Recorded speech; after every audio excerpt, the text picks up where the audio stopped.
নমস্কার সবাইকে, সাম্পাল blog and শর্টসের আবারও সবাইকে স্বাগত জানিয়ে আজকে একটি খুব স্বাস্থ্যকর ঘরোয়া রেসিপি তোমাদের সামনে নিয়ে এসেছি।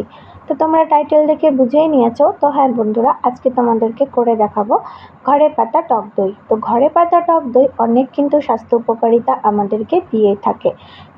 গ্রীষ্মের এই দাবদাহ থেকে রক্ষা পেতে আমাদের কিন্তু এই টক দই প্রভূতভাবে সাহায্য করে। এমনকি গরম নয়, সারা বছর ধরে যদি আমরা এই টক দই সেবন করি তাহলে কিন্তু আমাদের হৃদরোগের সমস্যার ঝুঁকি কমায়, হজম শক্তি বৃদ্ধি করে, এমনকি রোগ প্রতিরোধক ক্ষমতা এবং দাঁতের স্বাস্থ্যও ভালো রাখতে সাহায্য করে। তো এই টক দই পূর্বপুরুষ ধরে পুরাকাল থেকেই প্রচলিত চলে আসছে। এবার আমরা যদি এই টক দইটাকে বাড়িতেই বসিয়ে নিই তাহলে এর উপকারিতা কিন্তু দ্বিগুণ হয়ে যায়, কারণ বাজারজাত দ্রব্য কেমিক্যাল ছাড়া কিন্তু পাওয়াই যায় না।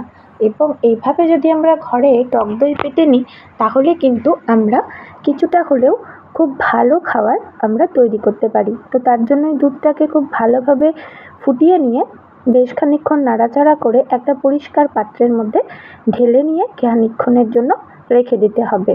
তো তোমাদের ফ্যামিলি মেম্বার যেই রকম সেই অনুপাতেই কিন্তু প্রতিদিন এই টক দইটা বানিয়ে নিতে পারো। এমনকি যাদের হাতের সময় কম তারা কিন্তু অনেকটা পরিমাণে টক দই করে ফ্রিজারে করে স্টোর করে রাখতে পারো আর প্রতিদিন এটা সেবন করতে পারো।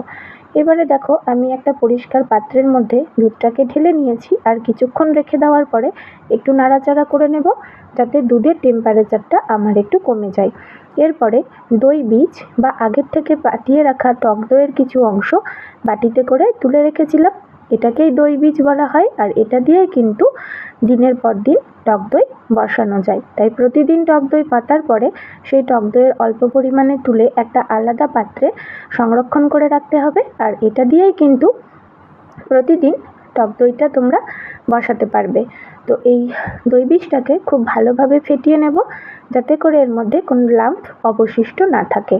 তো দেখো কত সুন্দর করে আমি এটাকে ফেটিয়ে নিয়েছি, একদম মসৃণ হয়ে গেছে। এবার আমি দুধের টেম্পারেচারটাকে মেপে নেব আঙ্গুলের সাহায্যে। এতে করে আঙ্গুলটা যাতে আমার দুধের মধ্যে দিয়ে দেখলাম যে আঙ্গুলটা আমার পুড়ে যাচ্ছে না আর দুধটা কিন্তু আমার একদম গরম আছে। এবার আমি দই বীজটাকে দুধের মধ্যে ঢেলে দিয়েছি। এবার ঢেলে দিয়ে খুব ভালোভাবে পুরো দুধটার মধ্যে নাড়িয়ে নেব যাতে করে আমার দই বীজটা পুরো দুধের মধ্যে স্প্রেড করে যায়। তো এইবারে দেখো, আমি দই বীজটাকে দিয়ে দুধের মধ্যে খুব ভালোভাবে নাড়িয়ে নিচ্ছি।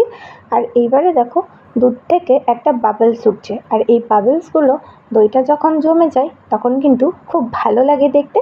তাই জন্য কিন্তু এই বাবলসগুলোকে তুলেছি। তো দেখো আমার কতগুলো বাবলস উঠেছে, এই যে দেখো কতগুলো বাবলস উঠেছে। তো যারা এখনও বাড়িতে টক দই বানাতে পারো না তাদের জন্যই রইল আজকের আমার এই ছোট্ট উপস্থাপন। এইবারে আমি এটাকে ঢাকা দিয়ে উপর থেকে একটা কাপড় চাপা দিয়ে খানিকক্ষণ রেখে দেবো যাতে করে গরম ভাবটা ভেতরে থাকে, কারণ দই যত গরম পাবে তত তাড়াতাড়ি কিন্তু দই বসবে আর দইয়ের বসাটা খুব ভালো হবে। দই কিন্তু বন্ধুরা ঠান্ডা পেলে আর কিন্তু জমবে না, এই জন্য দইকে খুব গরমভাবেই ঢেকে ঢুকে রাখতে হয়। তো এবারে দেখো একটা টাওয়ালের সাহায্যে আমি খুব ভালোভাবে ঢাকা দিয়ে রেখেছি যাতে করে কোনো রকম হাওয়া প্রবেশ করতে না পারে। তো তোমরা চাইলে এটা রাত্রেও করতে পারো, এমনকি সকালেও করতে পারো। এখন তো গরমের দিন, তাও কিছুক্ষণ সময় কিন্তু তোমাদেরকে দিতেই হবে। এই ধরো 5-7 ঘন্টা তো দিতেই হবে ঠিকঠাক মতো সেট হওয়ার জন্য। তো এইবারে দেখো ঢাকাটা তুলে নিয়েছি আর এই যে দেখো কত সুন্দর আমার দইটা পাতানো হয়ে গেছে।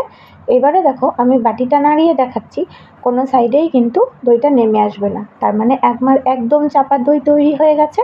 আর তোমাদেরকে আমি এখন কেটেও দেখাবো। তো এই ছিল আমার আজকের রেসিপি। ভালো লাগলে একটা লাইক করে দিও, আরও যদি ভালো লেগে থাকে তাহলে একটা ছোট্ট করে কমেন্ট করে দিও। চ্যানেলে নতুন হলে চ্যানেলের পাশে থাকা বেল আইকনটি প্রেস করে দিও যাতে আমার সমস্ত নোটিফিকেশান পৌঁছে যায় সবার প্রথমে তোমাদের কাছে। আজকের রেসিপি এই পর্যন্তই, দেখা হবে পরের কোনো ব্লগে বা পরের কোনো রেসিপিতে। ততক্ষণে সবাই ভালো থাকবে, সুস্থ থাকবে আর সাবধানে থাকবে। আর এই গরমে অবশ্যই কিন্তু ছোট থেকে বড় সবাই এই টক দইয়ের সেবন করতে ভুলো না। তো চলো বন্ধুরা, love you all friends, take care, bye by.